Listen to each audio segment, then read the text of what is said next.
Notre invité ce matin, Bruno Le Maire, bonjour. Bonjour. Rentrée médiatique sur RMC, BFM TV, merci. Arnaud Montebourg déclare sur Europe 1 il y a quelques minutes, notre situation est extrêmement grave, la réduction des déficits à marche forcée coule les économies européennes. Vous êtes d'accord ou pas? La réduction des déficits, c'est une nécessité absolue.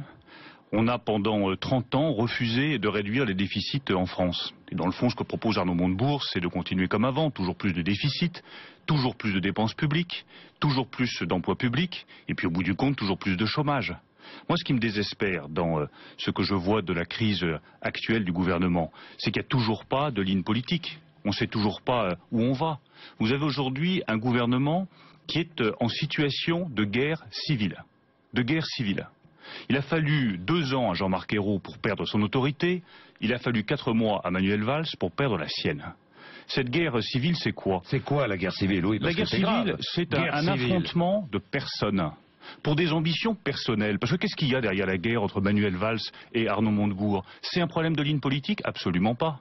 C'est un problème de personnes qui servent leurs ambitions personnelles et leurs intérêts personnels plutôt que les intérêts des Français. C'est qui la première victime de cette guerre civile au gouvernement? Ce sont les Français qui voient qu'il n'y a pas de cap, qu'il n'y a pas de politique et qu'il n'y a pas de gouvernement. Et qui est le premier responsable de cette guerre civile? Oui, qui? C'est François Hollande. François Hollande est le responsable de cette guerre civile au gouvernement parce qu'il a promis tout et n'importe quoi pendant sa campagne et que maintenant il faut bien assumer les promesses. Bruno Le Maire, il est responsable parce qu'il n'a aucune autorité et qu'il est incapable aujourd'hui de rétablir la cohésion de sa famille politique. Vous seriez Premier ministre à la place de Manuel Valls, que feriez-vous? Non, vous ne l'êtes pas. Je n'aurais même pas une hésitation. Dès hier soir, j'aurais signifié à Arnaud Montebourg et à Benoît Hamon leur démission du gouvernement. Immédiatement. Sans faillir. Immédiatement. Ma main n'aurait pas tremblé. Ils doivent démissionner. Pour vous, c'est clair, ils doivent démissionner. La question ne se pose même pas. La ligne politique a été rappelée par François Hollande, par Manuel Valls, avec beaucoup de force sur le ton du matamor. On ne bougera pas, on ne changera pas. Donc il y a une ligne politique. Donc il y a une ligne politique. Elle est très confuse, mais en tout cas, il s'accroche à cette idée qu'il faut continuer comme on a fait jusqu'à présent et qui a conduit au chômage, au déficit et à la situation actuelle. Arnaud Montebourg dit à Frangy-sur-Bresse, je ne suis pas d'accord, cette ligne politique n'est pas la bonne. Eh bien, s'il avait un tout petit peu de dignité, Arnaud Montebourg, il remettrait sa démission. Et si Manuel Valls et François Hollande avaient un tout petit peu d'autorité, ils renverraient Arnaud Montebourg et Benoît Hamon du gouvernement. Bien. Vous demandez donc la démission. Mais je la demande pas. Je dis juste à Manuel Valls, c'est pas mon rôle, je suis dans l'opposition, je dis juste que dans un gouvernement qui est tenu, avec un président de la République qui a de l'autorité, on n'hésite pas une seconde, la main ne tremble pas, et quand quelqu'un n'est pas d'accord, c'est leur droit. C'est le droit d'Arnaud Montebourg et de Benoît Hamon de ne pas être d'accord avec la ligne du gouvernement, mais dans ce cas, leur place n'est plus au gouvernement de la République. Alors, Arnaud Montebourg ne sait pas s'il va rester ministre. Vous l'avez dit, le président de la République et Manuel Valls ont répété qu'ils ne changeraient pas de politique, qu'il fallait absolument réduire les déficits. Mais là, vous êtes d'accord avec eux? Bien sûr que je suis d'accord qu'il faut réduire les déficits. Donc là, vous leur donnez raison. Je leur donnerai raison si, à côté de ces belles paroles, il y avait des décisions. Le drame, c'est que vous avez d'un côté un Arnaud Montebourg qui nous dit on fait comme on a fait depuis les 20 et 30 dernières années, on continue à faire croire aux Français qu'on peut vivre au-dessus de nos moyens et dépenser plus qu'on ne gagne. Je ne suis pas d'accord. Et de l'autre, vous avez un Manuel Valls et un François Hollande qui nous font croire que les économies de bout de chandelle qu'ils font suffiront. La réalité, c'est que c'est pas en allant piocher 1 milliard ici ou 1 milliard là que l'on va arriver réellement à relancer la croissance et à redresser le chômage en France. Il faut impérativement faire les changements que je réclame depuis des années et que je veux porter. Quand je dis qu'il faut réformer l'indemnisation du chômage, avoir une dépense sociale qui soit plus concentrée, qu'on arrête en France d'avoir des gens qui gagnent plus en ne travaillant pas que ceux qui travaillent. Mais jamais ils ont eu le courage de faire ça. Quand je dis qu'en matière de fonction publique, il est temps d'imaginer autre chose. Eux, qu'est-ce qu'ils font, François Hollande et Manuel Valls? Ils recrutent 60 000 professeurs supplémentaires à l'éducation nationale. Donc ce n'est pas les économies de bout de chandelle qu'ils font qui permettra de redresser la France et d'avoir vraiment un nouveau modèle efficace et juste. Je vais revenir sur vos propositions. Hausser le ton vis-à-vis de l'Allemagne, c'est ce que dit Arnaud Montebourg. Elle est prise au piège de la politique d'austérité qu'elle a imposée à toute l'Europe. Il faut hausser le ton vis-à-vis de l'Allemagne. Mais ils le font depuis 2 ans. Ce sont des matamors. Arnaud Montebourg, c'est un matamor. Il crie haut et fort, il vitupère, il cloue au pilori Madame Merkel, mais ça fait 2 ans qu'ils le font. De la même manière, il avait traité Mme Merkel de Bismarck, si je me souviens bien, il y a 2 ans. De la même manière, François Hollande avait dit avant son élection, je renégocierai le traité Merkozy avec l'Allemagne. Qu'est-ce qu'il a fait? Rien. Qu'est-ce que fera Arnaud Montebourg? Rien. Je voulais que je vous dise pourquoi. Parce que malheureusement, comme ils ont planté l'économie française, et que nos résultats ne sont pas bons, et que nous avons des millions de Français qui sont aujourd'hui au chômage, on ne nous écoute plus. Mais n'avez-vous pas participé à ces mauvais résultats? Je ne vais pas revenir en arrière, mais le déficit de la France a continué sous Nicolas Sarkozy, le chômage a continué à monter sous Nicolas Sarkozy. On ne nous écoute plus en Europe. Et Mme Merkel ne bougera pas tant que nous n'aurons pas des résultats économiques qui soient des résultats convaincants. Pourquoi? Parce que depuis effectivement 20 ou 30 ans, nous avons reculé devant les changements nécessaires dans notre modèle français.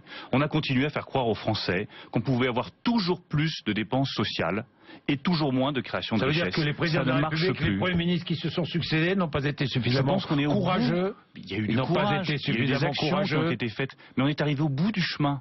On est épuisé, on est au bout d'un système. Quand le système est épuisé, quand la roue est crevée, il faut la changer.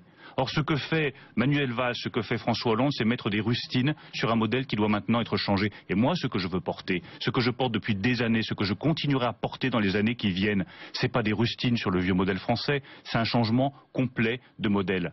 Non seulement pour des raisons économiques, mais je vais vous dire, pour des raisons de justice. Parce que notre modèle, il est injuste. Quand vous voyez que ceux qui ne travaillent pas peuvent vivre mieux des aides sociales que ceux qui travaillent et qui sont au SMIC, c'est injuste.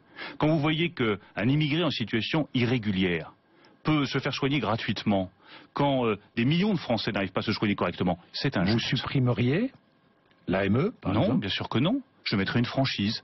Je mettrai une franchise pour que toute personne qui bénéficie de la sécurité sociale ait contribué à la sécurité sociale. Notre système, il est injuste. Vous trouvez normal que les cheminots puissent partir à la retraite aussitôt, avec un régime spécial de retraite, quand les infirmières, les aides-soignantes qui s'occupent de personnes en fin de vie, de personnes atteintes d'Alzheimer, dans des conditions difficiles, dans des hôpitaux qui n'ont pas toujours les moyens de fonctionner correctement, elles partent pas à la retraite très tôt. Vous trouvez ça normal? Vous trouvez ça juste? Moi, je trouve ça profondément injuste.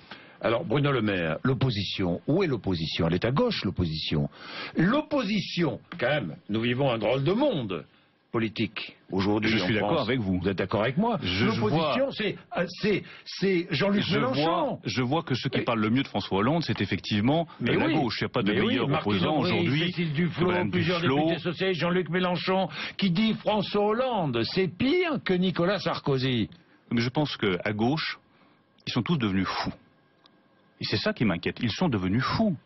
Quand vous entendez Eva Joly ce matin qui nous dit voilà, plus aucun investisseur ne veut venir investir en France, elle fait partie du soutien à ce gouvernement ou non? Quand je vois les critiques de Cécile Duflot, quand je vois les critiques d'Arnaud Montebourg, quand je vois les critiques de Benoît Hamon, je suis inquiet parce que j'ai le sentiment qu'à gauche, ils sont tous devenus fous. Ils ont perdu la tête et la raison. Ils ont perdu leur sang-froid. Nous, on reconstruit. Pendant ce temps-là, moi, ce que je veux porter, c'est une reconstruction qui est lente, qui est difficile, qui demande de réfléchir, qui demande de proposer un nouveau projet, qui demande de travailler avec tous les Français pour porter ce nouveau projet. Moi, je le fais avec beaucoup d'enthousiasme, je le fais avec beaucoup d'envie, je circule partout en France, je vais écouter tous ceux qui ont quelque chose à me proposer, à me dire ça prendra du temps. Mais je vais vous dire c'est d'autant plus nécessaire. Et je sens une responsabilité écrasante sur nos épaules à droite, parce qu'à gauche, ils sont devenus fous. Et qu'il est temps qu'on puisse incarner un changement crédible. Le renouvellement ? Je vous dis ça parce que j'entends partout dire il faut du renouvellement dans la classe politique. Difficile, le renouvellement, à droite comme à gauche. Difficile, mais Le Maire. Indispensable. Indispensable. Écoutons simplement ce que nous disent les Français. Ce qu'ils nous disent, ce n'est pas les sondages, les enquêtes d'opinion, c'est leur vote. Regardez ce qui s'est passé aux élections municipales de mars dernier. Ils ont porté dans des mairies des jeunes de 25, 30, 35 ans, parfois plus âgés, mais qui n'avaient jamais fait de politique. Des gens qui étaient neufs en politique. Ils ont porté aux responsabilités des gens qui leur ont dit on ne cumulera pas les mandats. On sera maire à 100%. Je suis opposé au cumul des mandats. Ils ont porté dans les mairies des gens qui leur ont dit on fera 2 mandats, peut-être 3, mais pas un de plus. Moi je veux qu'on limite les mandats dans le temps. Ils ont porté dans les mairies des gens qui viennent d'horizons très divers. des gens qui sont des professions libérales, qui sont des chefs d'entreprise, des chefs de PME, parce qu'ils en ont assez des professionnels de la politique. Ils en ont assez de cette caste qui est fermée sur elle-même. Vous êtes un professionnel de la politique, Bruno Le Maire. Je suis élu. Oui. Mais les professionnels de la politique, c'est tous ceux qui ne sont jamais sortis de la fonction publique, qui estiment qu'ils peuvent faire un petit parcours politique et retourner ensuite dans la fonction publique quand ils auront fini leur parcours politique. Moi, j'ai démissionné de la fonction publique. Et ce que je souhaite, c'est que mais vous êtes candidat à la présidence de l'UMP, ça veut dire que vous êtes un professionnel de la politique, mais on peut assumer. Ça veut dire que je reprends même le mot. Je sens la nécessité d'un renouveau à la tête de l'UMP. Ça, on va en parler. Je sens la nécessité de porter quelque chose de neuf. Nicolas Sarkozy, vous vous rendez compte, de ce qu'il a déclaré, un énarque qui parle allemand comme c'est utile en temps de crise.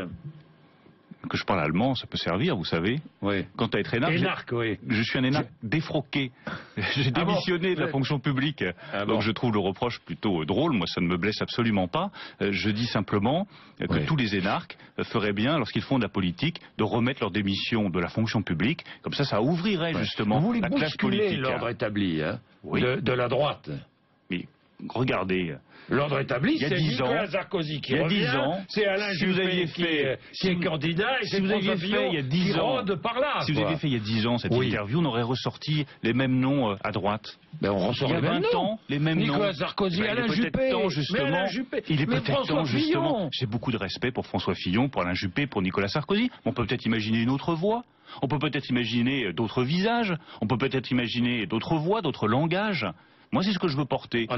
On ouvre grand les portes, on ouvre grand les fenêtres, on fait de la place à tout le monde, on fait une pratique politique qui soit différente. On ne promet que ce qu'on peut tenir. Parce que ce dont nous souffrons aujourd'hui, ce qui explique le fiasco de François Hollande, c'est qu'il s'est fait élire sur des promesses auxquelles il ne croyait même pas lui-même. Il a menti, mais il a menti sciemment. Un changement de pratique politique, c'est dire voilà ce qu'on pourra faire, et voilà ce qu'on ne pourra pas faire. Mais les Français sont là, parce que tous les responsables politiques qui veulent être élus président de la République nous font des promesses. J'ai été ministre de l'Agriculture. Et ne les tiennent pas. J'ai été ministre de l'Agriculture. Quel qu'il soit de droite, de gauche. J'ai été ministre de l'Agriculture pendant 3 ans. Oui. C'est pas une population qui a la réputation d'être facile. Oui. Commode dans la relation quotidienne. On s'est dit, mais Bruno Le Maire, quand il va être ministre de l'Agriculture, ça va jamais marcher. Au bout du compte, les paysans m'ont fait confiance. Pourquoi? Pour une raison qui est simple. Ce que je pouvais faire, je l'ai fait. Ce que je ne pouvais pas faire, je leur ai dit que je ne pourrais pas le faire. Je n'ai jamais menti aux paysans français. Et j'ai tenu chacune de mes promesses. Quand les producteurs de lait renversaient leur lait partout en France par désespoir, parce qu'ils n'arrivaient plus à vivre de la vente de leur lait, je ne suis pas allé les voir en disant ce que disait Ségolène Royal à l'époque, je vais remonter le prix du lait.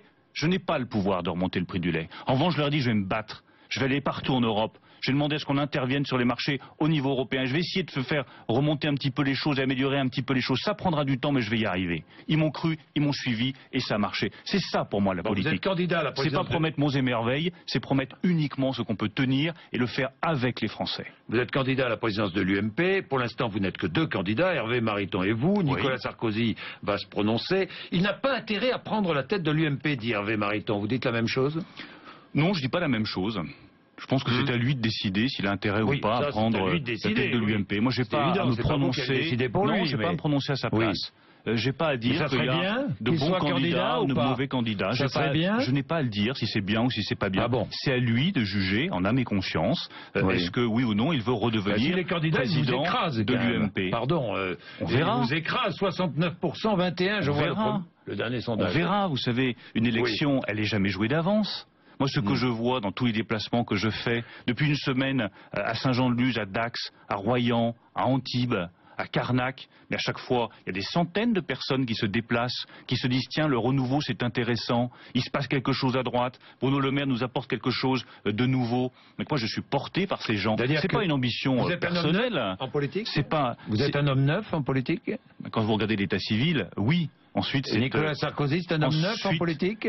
On peut toujours se renouveler en politique. Et moi, je ne ferai pas la critique aux uns ou aux autres de dire, voilà, c'est fini pour vous. Vous êtes prudent, parce que si jamais... Vous êtes prudent avec Nicolas Sarkozy. Mais je ne suis pas prudent avec Nicolas Sarkozy. Je vous dis simplement que je ne suis pas candidat contre les uns ou contre les autres dans ma famille politique. Je suis candidat pour porter un projet que personne d'autre ne porte. Car personne ne s'est appliqué le renouveau que je me suis appliqué par exemple, à moi-même. Qu'un Sarkozy, qu'un Juppé ou qu'un Fillon. Mais qu'est-ce que vous avez de plus? Qui refuse de cumuler les mandats? Je refuse. Qui a démissionné de la fonction publique? J'ai démissionné de la fonction publique. Qui a déjà dit à ses électeurs qu'il ne ferait que 3 mandats de député, pas un de plus? Je l'ai dit.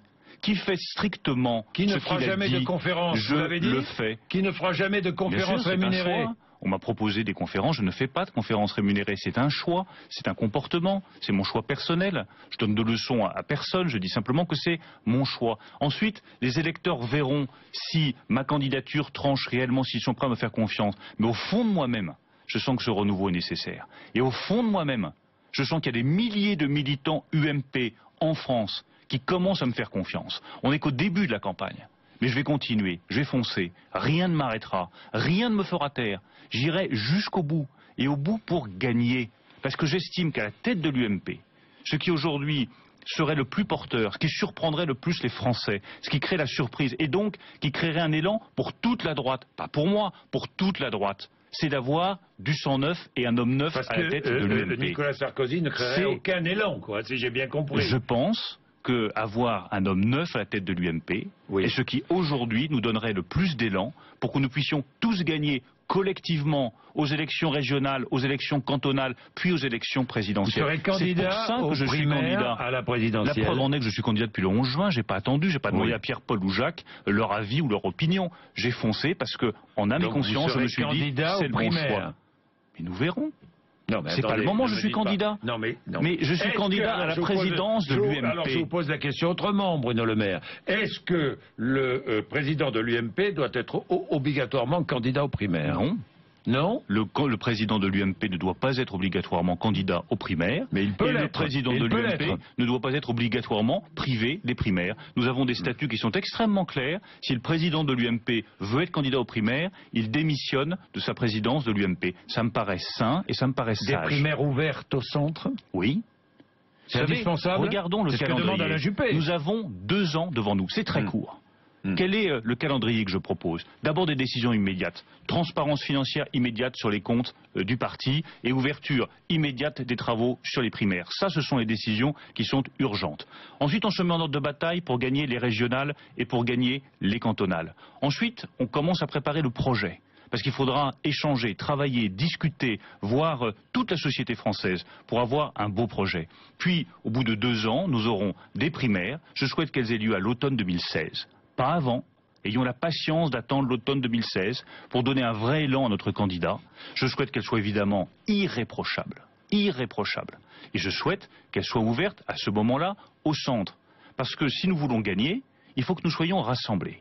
Et d'autant plus que nous avons un candidat redoutable, qui est le candidat du Front National, Marine Le Pen, et que ça nous oblige au rassemblement. Voilà ce que je propose comme calendrier sur les 2 ans. C'est clair, c'est net, c'est cohérent, et ça doit nous conduire à la victoire en 2017. Et vous proposez aussi aux Français de mieux vous connaître, puisque vous sortez un nouveau livre le 11 septembre, je crois. Oui. C'est vrai. Plus personnel. Pourquoi? Vous sentez que vous avez un déficit? Vous sentez un déficit d'image? Non, c'est pas un déficit. Chaque fois je vous pose la question, mais c'est pas un déficit. Moi, je cherche pas. D'ailleurs, d'interview en interview. C'est pas un déficit, c'est une image fausse. Et il y a un moment où j'aimerais. Trop lisse. Elle est comment votre image selon vous? Elle est comment? On vous juge comment? Elle correspond pas à ce que je suis. C'est tout.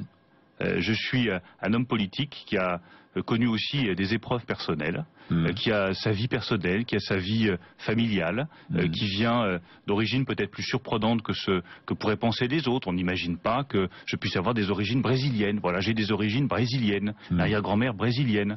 Je suis attaché à l'Algérie parce que mon grand-père était pied noir. Ce sont des choses qui comptent pour moi. J'ai connu des épreuves personnelles que je raconte dans ce livre avec mon père, avec des amis. Je pense qu'à un moment donné, il faut dire assez.